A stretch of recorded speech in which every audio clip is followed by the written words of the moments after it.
Dystopia. Un monde gagné pour la technique et perdu pour la liberté. Bernanos.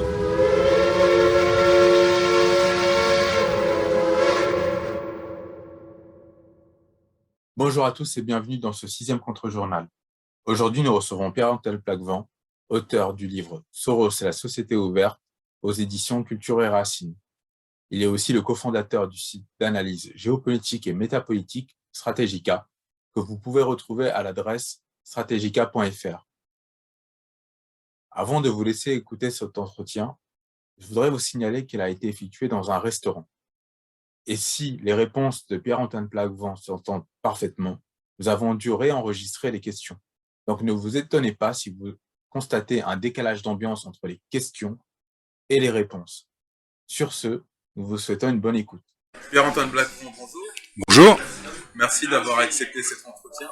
Merci à vous. Pierre-Antoine Plaquevent, nous allons axer notre entretien sur 2 thèmes. Le premier, l'identité de George Soros. Le second, la définition de la société ouverte. Alors, est-ce que vous pouvez nous dire, premièrement, qui est George Soros? Et deuxièmement, qu'est-ce que la société ouverte et quelles sont ses applications concrètes au quotidien? Alors, commençons par George Soros, si vous le voulez bien. George Soros est un milliardaire, un financier, qui, après avoir fait fortune dans le milieu de la finance et dans le milieu très restreint des hedge funds, a fondé une des plus importantes organisations non gouvernementales qui s'appelle l'Open Society Foundations et qui lui sert à faire de l'influence politique et à poursuivre en fait son idéal politique. Voilà, en fait c'est un financier qui s'est donné les moyens de réaliser ses ambitions politiques par un biais que moi j'appelle métapolitique, c'est-à-dire pas directement politicien, mais en usant d'autres ressorts. Alors, vous nous avez parlé d'ambition et d'idéal politique, mais quel est l'idéal politique de George Soros? C'est en fait quelqu'un qui est travaillé par ce qu'il appelle forme de messianisme politique. En fait, son idéal, c'est le globalisme radical, le cosmopolitisme, au sens d'arriver à une forme de gouvernance globale qui aurait fait fusionner les nations et les États, et surtout qui les aurait dissous par des institutions supra- et para-étatiques. Vous nous dites qu'il souhaite dissoudre les nations. Me vient une question, est-ce vrai qu'il a fait une partie de sa fortune en pariant contre la livre sterling? Oui, c'est le cas, c'est exactement ça, et c'est un habitué de ce genre de coup. Et en fait, oui, c'est de la piraterie financière, et il y a une sorte d'ambiguïté qu'il revendique ouvertement. C'est d'être à la fois un pirate de la finance et en même temps d'appeler à une régulation de cette même finance. Alors évidemment, on va dire que c'est de la communication, mais je pense qu'il y a en fait derrière cela un idéal que moi j'appelle libéral collectiviste en quelque sorte, c'est-à-dire de permettre à ceux qui ont la possibilité, qui appartiennent à ce cercle restreint de l'hyperclasse mondialiste, d'avoir toutes les possibilités pour agir, et de par contre limiter de strictement encadrer le capitalisme pour les autres strates de la société. Bon, si vous voulez, ce qui est intéressant, c'est par exemple ce qu'avait dit Samuel Huntington, qui est connu pour son livre sur le choc des civilisations, mais en fait il est moins connu aussi pour avoir forgé le terme de davocratie. Et il parlait lui des hommes de Davos dès 2004. En fait, il désignait cette tendance qu'ont les élites occidentales à former une hyperclasse financière internationaliste et cosmopolitique. Et il les décrivait, oui, comme des gens, on va dire, qui vivent dans une sorte de bulle. On parle de bulle financière, mais aussi finalement dans une bulle idéologique, et dans une bulle presque anthropologique en fait, hein, où ils essayent de créer un monde qui est entièrement à leur image, y compris pour le pouvoir politique.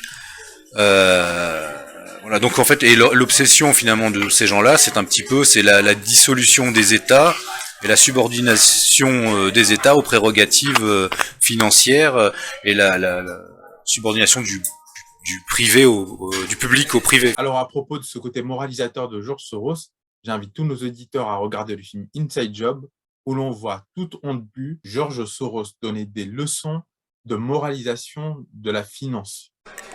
Voilà, exactement. C'est un habitué de cette dichotomie, mais qu'il revendique. Alors, est-ce que c'est juste de la communication ou est-ce que c'est même une forme de problème schizophrénique plus profond? Ça serait dire. Vous avez parlé du plan de Soros qui consisterait à détruire les nations. À quel stade du plan est-on? Au début, à la fin, au milieu? Et j'ai une question complémentaire. On voit que George Soros attaque la monnaie des nations avec le cas de la livre sterling, qu'il souhaite ouvertement la destruction de ces nations, qu'il finance des révolutions un peu partout dans le monde, et pourtant, il ne semble subir aucune conséquence de ces méfaits. J'ai la sensation qu'il bénéficie d'une impunité qui s'explique mal. C'est l'impunité de ces gens qui en fait sont dans les réseaux de pouvoir, qui sont maintenant justement au-dessus des États en fait. Hein. Donc il a mis le pied, on lui a mis le pied à l'étrier dans le monde de la finance. Comme toujours, on nous fait croire. Même dans mon livre, c'est ce que j'ai voulu montrer. Hein, c'est-à-dire que c'est l'écueil qu'il peut y avoir, c'est que c'est pas lui, il aimerait être une sorte de démiurge, mais en fait, il n'est pas tout seul. C'est tout un milieu. Enfin, un homme n'est jamais seul. C'est ce qui compte, c'est le réseau en fait. Donc c'est quelqu'un qui a mis le pied à l'étrier. On lui a mis le pied à l'étrier par le biais de tous les réseaux de la finance et même des Rothschild et autres à la City de Londres et puis aux États-Unis. Mais oui, donc voilà, donc sur l'impunité, effectivement, en fait, ces gens-là ne sont jamais ou quasiment pas inquiétés, et ça rejoint l'autre question. Là maintenant, face à la Russie et face à la Chine, finalement, ils se trouvent en quelque sorte bloqués. Leur l'idée de société ouverte, effectivement, c'est c'est une arme hein, contre les États-nations. C'est de présenter toute forme même pas de protectionnisme, mais même de protection hein, de toutes sortes, hein, juridiques et autres, comme quelque chose qui serait effectivement de l'ordre quasiment du fascisme ou du totalitarisme. Et ce qui a réussi en Occident est en train de bloquer dans la sphère eurasiatique. Et si on veut, la gouvernance globale est maintenant en train de se scinder en deux, entre la sphère occidentale où Soros et ses épigones ont réussi à créer en quelque sorte la forme politique qu'ils désiraient, et la face orientale de la gouvernance globale, dont le moteur principal sont la Chine et la Russie, où là, en fait, l'État reste celui, le décideur qui organise, qui est encore au-dessus, ou en tout cas qui n'a pas complètement perdu ses prérogatives face à la finance. Alors ce n'est pas, surtout en Russie, c'est une bataille qui a lieu maintenant. C'est-à-dire que, en plus de la guerre, ce qui se passe en interne en Russie, c'est la lutte entre en gros les forces libérales en Russie et la banque centrale russe notamment, qui est tenue par des gens qui essayent d'appliquer une politique libérale à l'intérieur de la Russie, et des forces plus conservatrices de l'État qui maintenant veulent revenir à un modèle plus stato-dirigiste. Donc l'antagonisme il est là, et en fait les fondations Soros, moi j'ai une approche assez géopolitique de ce que fait Soros, c'est-à-dire ce sera le thème de mon prochain livre, c'est-à-dire et sur Strategica j'ai déjà commencé à faire des dossiers sur ce thème. C'est la manière dont ces organisations non gouvernementales sont utilisées de manière géopolitique pour encercler la Chine et la Russie. Et si vous regardez sur une carte les pays où les fondations Soros sont les plus présentes, eh bien c'est chaque fois sur ce qu'on pourrait appeler l'arc de crise eurasiatique qui va de l'Ukraine à la Birmanie. C'est sur cet arc de crise que les géopolitologues anglo-saxons appellent le Rimland. Et c'est là-dessus que qu'interviennent principalement ces fondations. Avant d'arriver à militariser l'Ukraine, il y a eu toute cette phase d'instrumentalisation et on pourrait dire de militarisation de la société civile qui n'a pu être permise que par l'ingérence des réseaux de la société ouverte en Ukraine.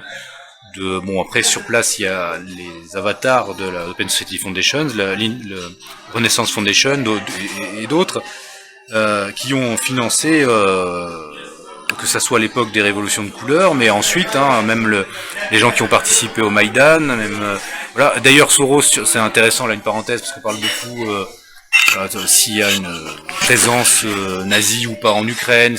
Bien, Soros avait dit dès le départ, l'antisémitisme en Ukraine est structurel, mais peu importe, parce que pour nous, en gros, peu importe si nous pouvons l'utiliser, en fait, c'est un peu ça, tant qu'ils ne sont pas visés eux directement, et s'ils arrivent à canaliser ça dans un sens anti-russe, finalement, c'est très bien pour eux. Donc et si vous voulez même, ça c'est une chose que j'ai bien étudiée dans le livre, c'est ils arrivent à intervenir dans des terrains qui sont déjà fragiles au niveau économique, social et même identitaire. Donc l'Ukraine par exemple, mais aussi, comme je vous disais, la Birmanie par exemple. J'ai fait tout un dossier là-dessus pour Strategica. On parle constamment aussi, on parle des Ouïghours en Chine. Donc partout où il y a des frictions identitaires, des frictions sociales, eh bien, ça donne une possibilité d'agir et d'utiliser la minorité contre la majorité et de créer, on pourrait dire, un schisme politique. Et cette notion de schisme politique, c'est un petit peu la notion de schismogénèse. C'est-à-dire que Soros parle beaucoup de Karl Popper comme son inspirateur, mais il y a aussi, il cite à plusieurs reprises Gregory Bateson. Gregory Bateson est un anthropologue qui d'ailleurs a travaillé pour l'OSS pendant la Seconde Guerre mondiale et qui est aussi un des pères de la cybernétique. Et lui est quelqu'un qui est connu pour avoir étudié une notion qu'il appelait d'anthropologie, qu'il appelait la schismogénèse, et c'est-à-dire la manière dont dans un groupe humain, après même, ce sont des recherches qu'il a appliquées aussi à l'individu, notamment à la psychologie ou et sur comment se créent des troubles même comme la schizophrénie et autres. Mais dans le cadre de ces recherches anthropologiques, il a décrit comment des groupes humains, au départ homogènes, des tribus par exemple, vont commencer à se scinder sur la base de différenciations identitaires qui, de l'extérieur, n'apparaissent pas comme significatives, mais qui, pour le groupe en question, sont importantes. Et en fait, il a appelé ce processus-là schismogénèse, c'est-à-dire création d'un schisme à l'intérieur d'un groupe.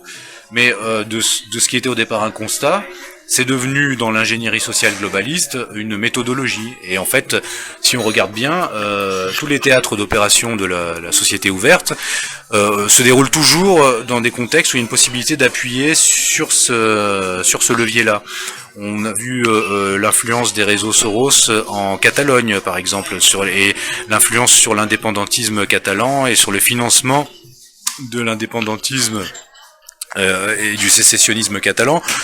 On a vu ça, là j'avais fait tout un dossier pour Strategica au moment des élections présidentielles américaines sur le financement par les réseaux Soros et par les grandes fondations mondialistes du mouvement Black Lives Matter.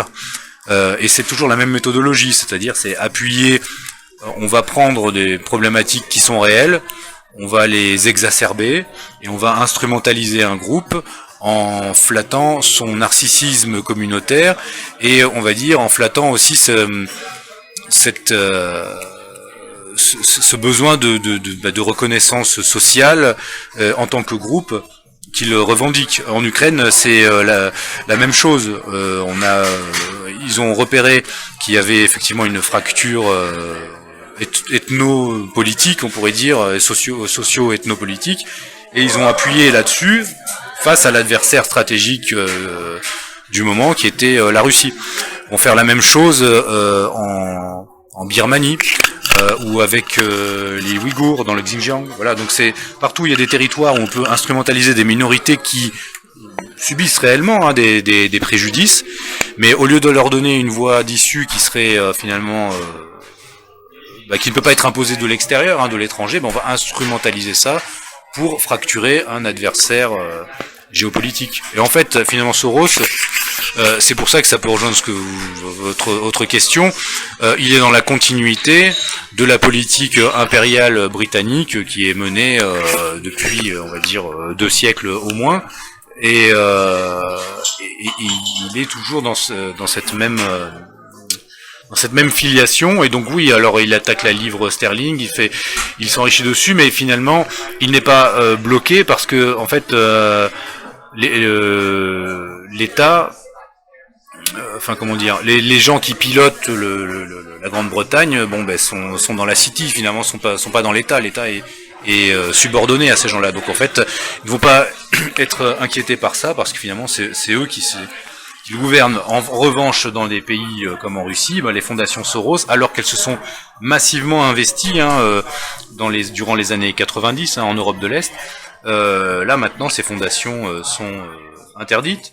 Donc là, ils sont face à un mur. Mais il y a toujours un aspect très machiavélien et stratégique chez Soros, qui est par exemple, il a appelé ouvertement, il y a 1 an ou 2, à soutenir, en Syrie, il appelait à soutenir Erdogan contre Poutine. Alors même qu'au même moment, les réseaux Soros en Turquie étaient pourchassés, et on va dire, les leaders d'opinion turcs pro-société ouverte et financés par Soros étaient même emprisonnés par Erdogan. Mais à ce moment-là, l'adversaire prioritaire, et de toute façon l'adversaire prioritaire est toujours la Russie pour eux, parce que c'est dans la logique de la géopolitique anglo-britannique, de vouloir abattre l'ennemi, en fait, non pas l'ennemi russe, mais la puissance eurasiatique contestatrice du moment. Les Anglo-Britanniques sont toujours face à ce risque qu'émerge en Europe continentale, en Europe ou à l'échelle même de l'Eurasie, une puissance qui soit assez forte pour commencer à coaliser autour d'elle d'autres puissances dans une perspective anti-hégémonique eurasiatique. Et si on regarde bien l'histoire des siècles précédents, on a eu à l'époque la puissance qui aurait pu damer le pion aux Britanniques, c'était la France. Et à l'époque de Napoléon, la France avait réussi à un moment donné à s'allier avec la Russie contre l'Angleterre. Cette alliance a été rompue et la France s'est retrouvée finalement coincée entre la puissance thalassocratique dominante du moment et la puissance eurasiatique continentale, et s'est retrouvée écrasée. Au siècle suivant, ce sera l'Allemagne, qui pendant 2 guerres mondiales, où le scénario similaire se produit, et avec un moment qui pourrait rappeler un peu l'instant présent, même si comparaison n'est pas raison en histoire, mais tout de même, le moment de l'avant-guerre, avant de la Seconde Guerre mondiale, quand il y a le pacte germano-soviétique au début de la guerre, où en fait là les 2 principales puissances continentales eurasiatiques finalement sont alliés, ou en tout cas sont neutralisés face à l'adversaire thalassocratique anglo-britannique. Mais cette alliance ne va pas durer, et l'Allemagne va se retrouver pris à revers entre URSS et anglo-amérique. Eh bien, à notre époque, ce qui est intéressant, c'est que la Russie reproduit ce schéma de la puissance continentale contestatrice de l'hégémonie impériale actuelle, Et seulement cette fois-ci, elle est épaulée par la Chine, ou en tout cas la Chine la soutient. Voilà. Donc à partir de là, du moment que les deux principales puissances eurasiatiques se soutiennent mutuellement, les puissances maritimes thalassocratiques sont dans l'impossibilité de détruire complètement cette alliance anti-hégémonique. Et c'est le scénario, en fait, le pire pour les...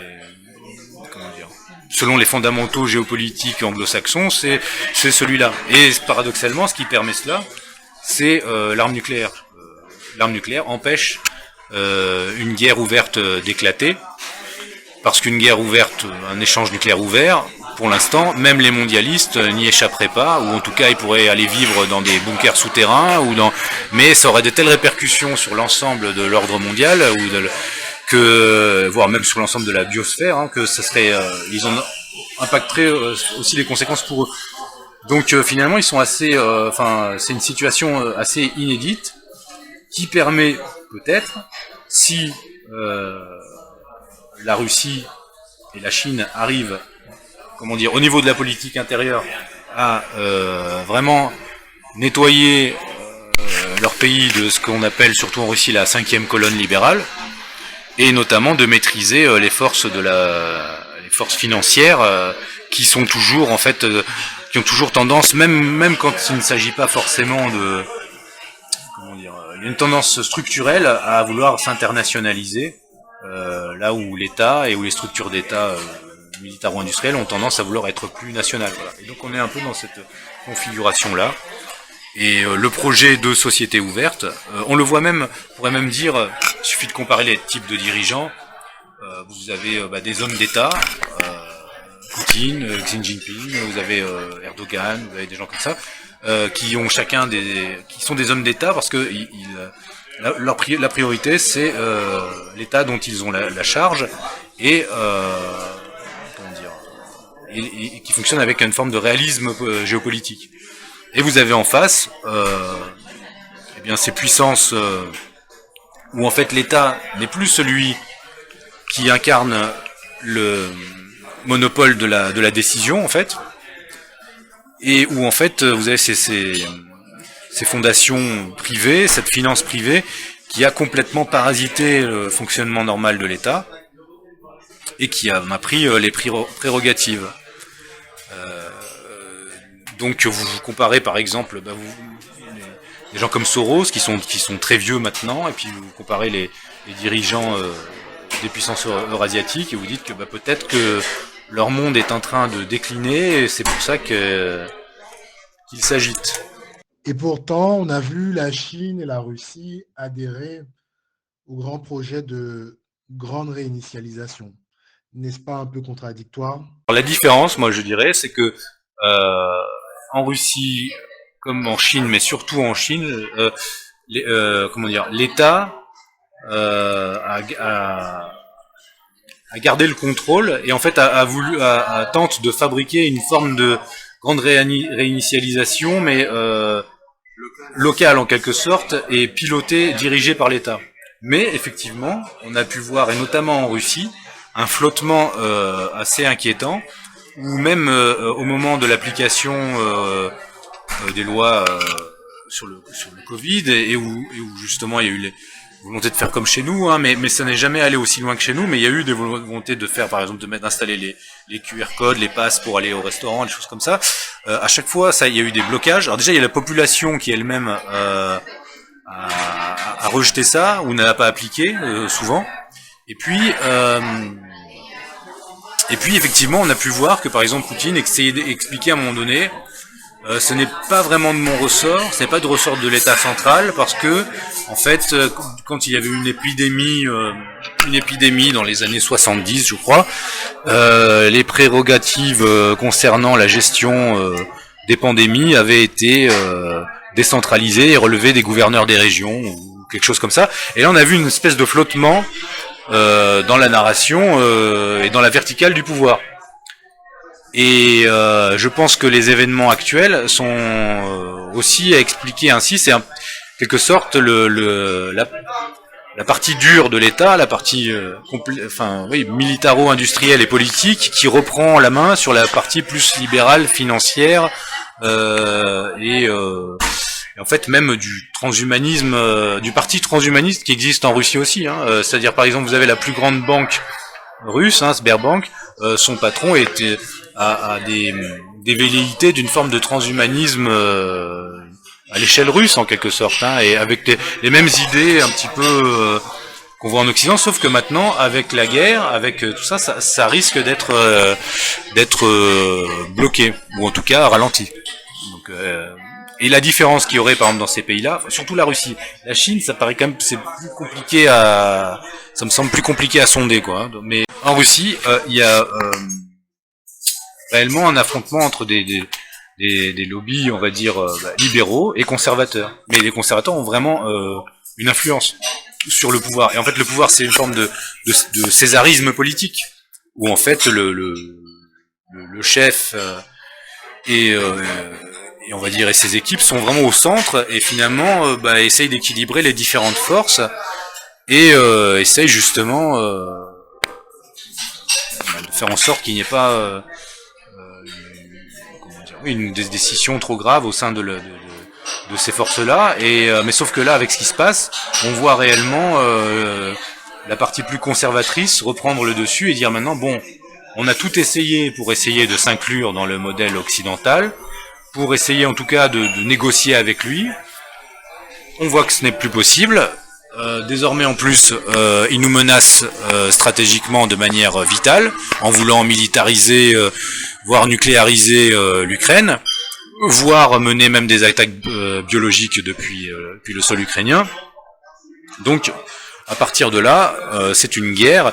Et ce qui est intéressant aussi, à rebours complètement de la narration occidentale, c'est que justement là, l'acte de Poutine, qui nous est présenté comme un acte barbare et irrationnel, c'est en fait le retour à une forme de norme qui a toujours été qui est la norme classique des relations entre États, qui est que c'est finalement celle de la guerre entre États est plus saine et plus peut-être finalement plus encadrée que cette espèce de guerre, cette guerre hors limite, comme les appellent les stratèges chinois, pour désigner la manière dont les Occidentaux font la guerre, est plus saine peut-être que cette volonté de destruction par tiers interposés et qui ne se revendique jamais ouvertement comme une guerre, mais qui est très pernicieuse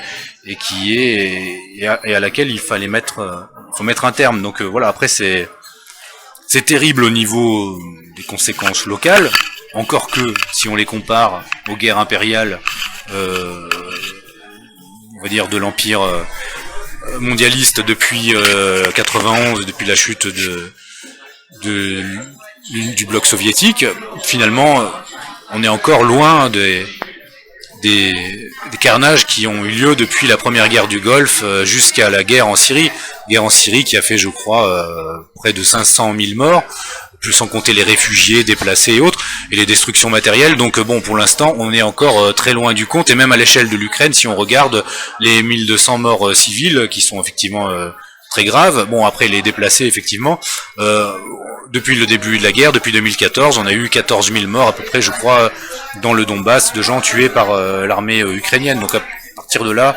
si on avait réellement les bonnes informations, on pourrait relativiser et avoir une approche moins émotionnelle et plus politique, et plus réaliste.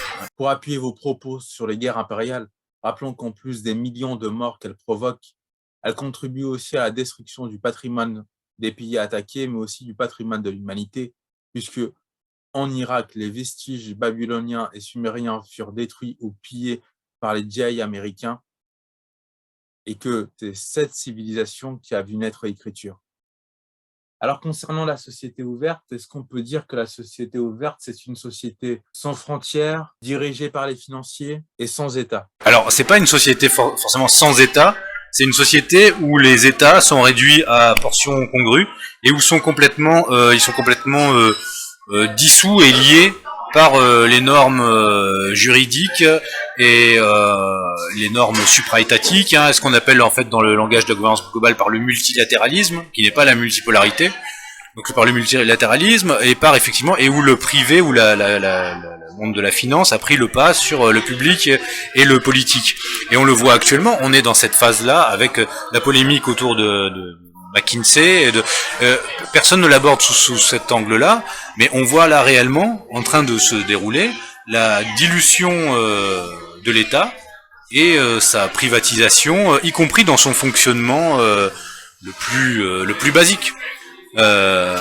Et en fait, les États vont être maintenus, mais comme on l'a vu pour la crise, hein, comme des entités qui vont être chargées d'appliquer ce qui est décidé ailleurs, ce qui est décidé non plus depuis une verticale du pouvoir, mais depuis l'étranger, depuis l'extérieur. Et c'est un peu comme la vaccination, ça vient depuis l'extérieur, vous introduit quelque chose. Là, c'est un petit peu ça, c'est de l'État, c'est plus de l'État lui-même, c'est de l'extérieur, mais l'État va continuer à exister un petit peu à la manière, ça sera comme le syndic d'un immeuble, ce n'est plus le propriétaire de l'immeuble, mais c'est le syndic de l'immeuble, c'est le concierge un petit peu, mais c'est lui qui va faire appliquer les règles dans l'immeuble France, dans l'hôtel France, comme disait Nathalie. L'État est réduit en fait à son rôle policier. À son rôle policier, et puis gestionnaire le plus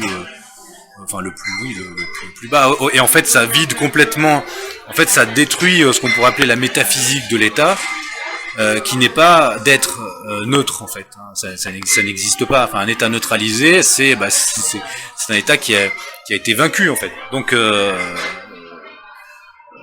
comme ce que d'ailleurs dit la Russie à propos de l'Ukraine actuelle. Ils veulent neutraliser l'État parce que cet État est un danger immédiat pour eux. Eh bien, les mondialistes, c'est ce qu'ils font, sauf la force des mondialistes, c'est qu'ils ne déclarent pas les guerres qu'ils mènent. Donc, ils vous détruisent de l'intérieur, ils vous détruisent avec vos propres hommes, avec vos propres ressources, et en retournant votre propre société contre vous. En France, ça a commencé avec, si on veut, la première révolution où la société civile a été instrumentalisée contre la verticale du pouvoir, c'est mai 68. C'était la plus efficace des révolutions finalement, puisqu'elle a été elle n'a pas été sanglante par rapport aux autres révolutions, et elle a réellement changé le substrat de la société. Voilà. Et donc, qu'est-ce qu'une société ouverte ? En fait, ce n'est pas. D'ailleurs, en fait, ce n'est jamais clairement défini et voire définissable dans ce qu'en dit Soros. C'est quelque chose qui est contre. En fait, c'est quelque chose qui est contre l'ordre, contre ce qui est donc à partir du moment où c'est contre, c'est fait pour détruire et pour dissoudre. Et en fait, ça pourrait être la norme intrinsèque de cette société, c'est le relativisme absolu, et c'est en fait l'absence de règles, l'absence de fondement même ontologique, hein, même métaphysique. Ça, c'est plus Karl Popper qui en parle, mais qui dit voilà, en fait, toute métaphysique est forcément autoritaire parce qu'elle donne un fondement axial à l'ordre des choses. Alors ça, c'est ce qui doit être abattu. En dernière conséquence, ce n'est pas ce que les gens vont voir le plus, mais le fond du problème, c'est ça. C'est presque, et en fait, ça aboutit au monde progressivement dans lequel on s'enfonce, c'est-à-dire un monde où il n'y a pas de réalité objective et où il n'y a pas de réalité finalement à la fois presque pas de réalité ontologique, et à partir de là tout est permis. Mais c'est surtout une arme opérationnelle et tactique contre des adversaires géopolitiques identifiés. Alors, pour reprendre ce grand auteur russe qui est Dostoïevski, on peut dire que la société ouverte, c'est lorsqu'une paire de bottes vaut mieux que Shakespeare.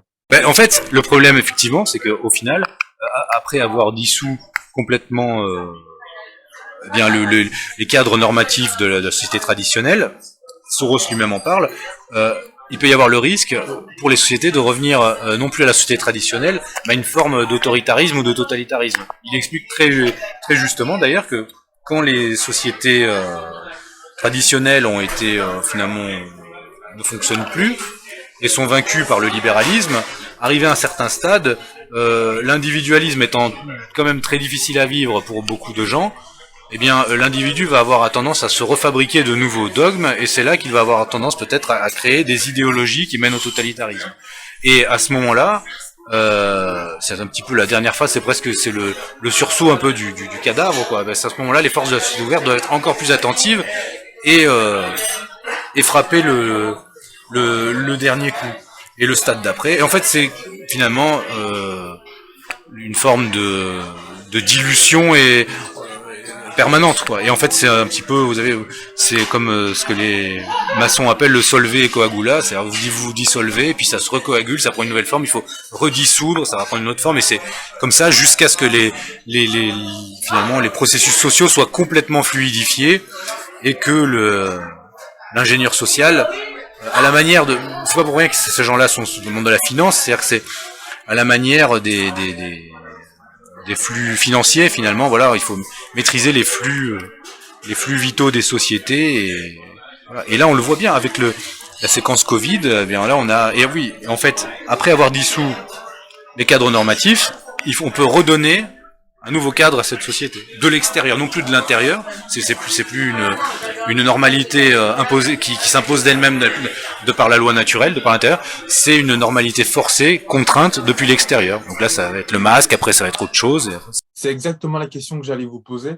Alors, on nous dit que la société ouverte, c'est une société sans frontières, mais si on reprend l'exemple du premier confinement, on voit bien que chacun avait une frontière individuelle à 1 kilomètre, ce qui est infiniment plus oppressant que n'importe quelle frontière étatique.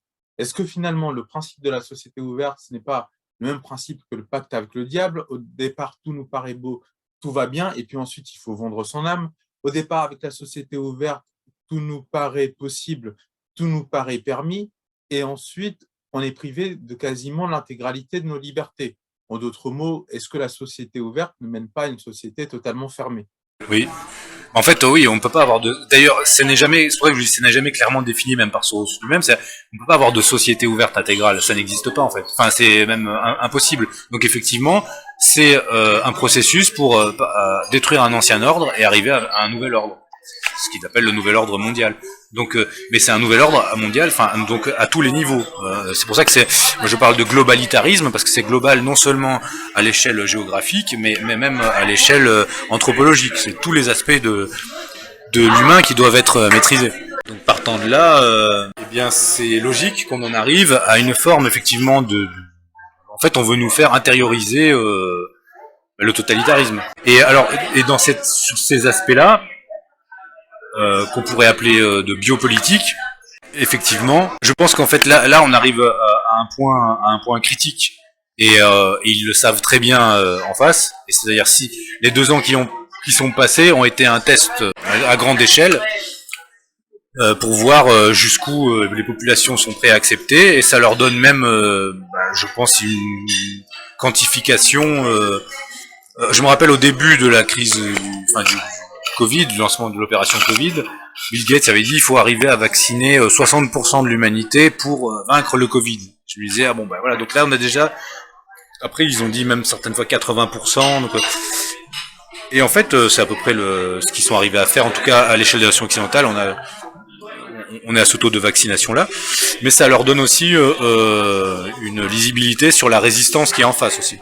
Donc si on prend les choses dans leur ensemble, on a donc une minorité qui arrive à imposer son projet à une majorité molle, qui se laisse guider, et une autre minorité, mais qui est quand même assez nombreuse, qui refuse ça, mais qui n'a aucun moyen de pouvoir s'opposer réellement à ça, et qui n'a pas de moyens politiques, clairement, et en fait finalement la masse molle, je veux dire les tri-vaccinés consentants, sont utilisés par inertie pour paralyser cette autre minorité politique, les gens comme nous qui pourraient être amenés à vouloir renverser ce système.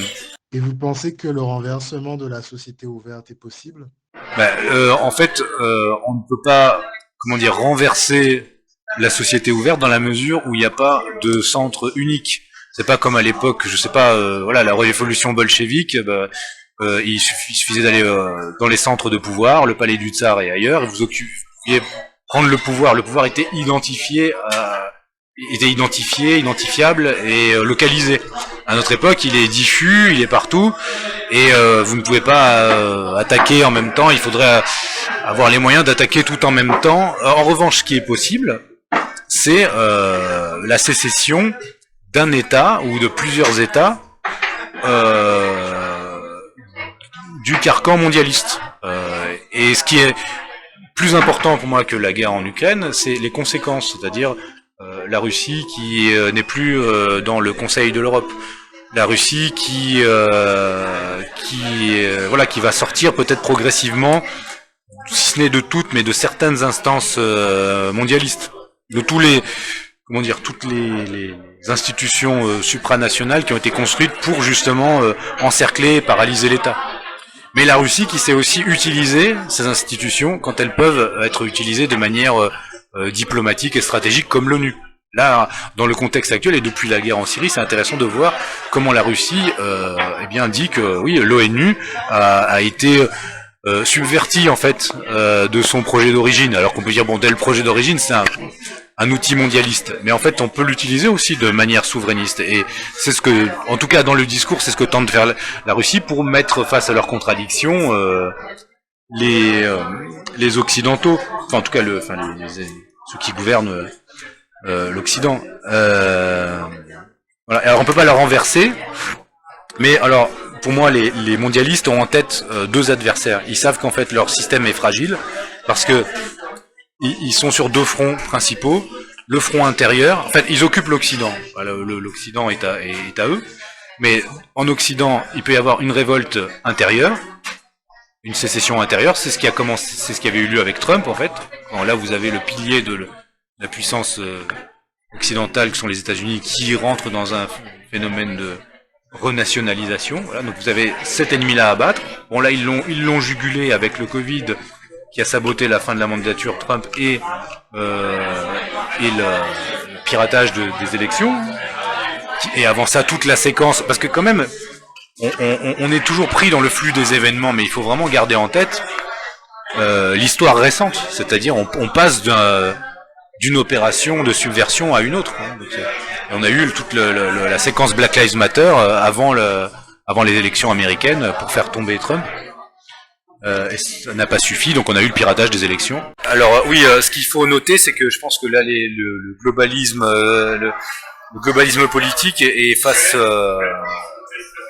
à deux adversaires. Enfin, il lutte sur deux fronts pour juguler deux adversaires. C'est finalement le front intérieur face à la montée d'une possible contestation interne. Et c'est ce qu'on a vu avec Trump, hein, quand le pilier de la gouvernance mondiale occidentale a commencé à vouloir se renationaliser. Bon, on a eu la subversion des élections, l'opération Black Lives Matter, le sabotage, même le Covid qui a saboté la fin de la mandature Trump.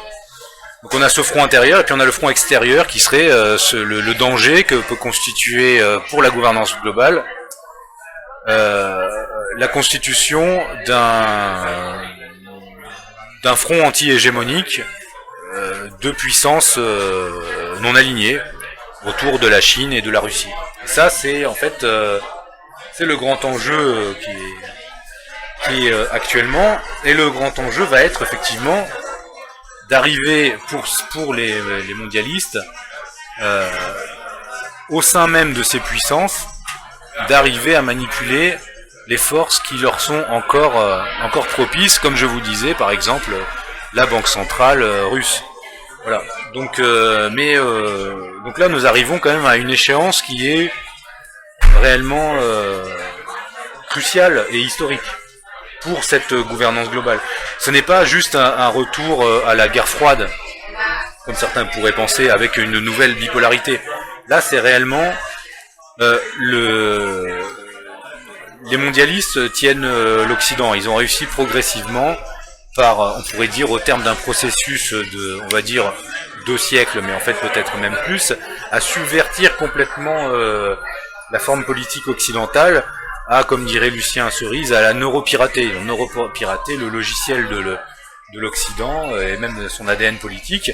Et maintenant, bon, ils tiennent l'Occident et ils l'utilisent comme une plateforme pour globaliser leur projet. Et dans la phase actuelle, en fait, après la fin de la bipolarité de la guerre froide, il y a eu cette tentative d'aller à marche forcée vers l'unipolarité, vers le nouvel ordre mondial, comme l'appelait dès 91 George Bush senior au moment de la première guerre du Golfe. La guerre du Golfe qui était voilà donc clairement la guerre vers le nouvel ordre mondial, et puis toutes les guerres qui ont suivi. Et bien là maintenant ce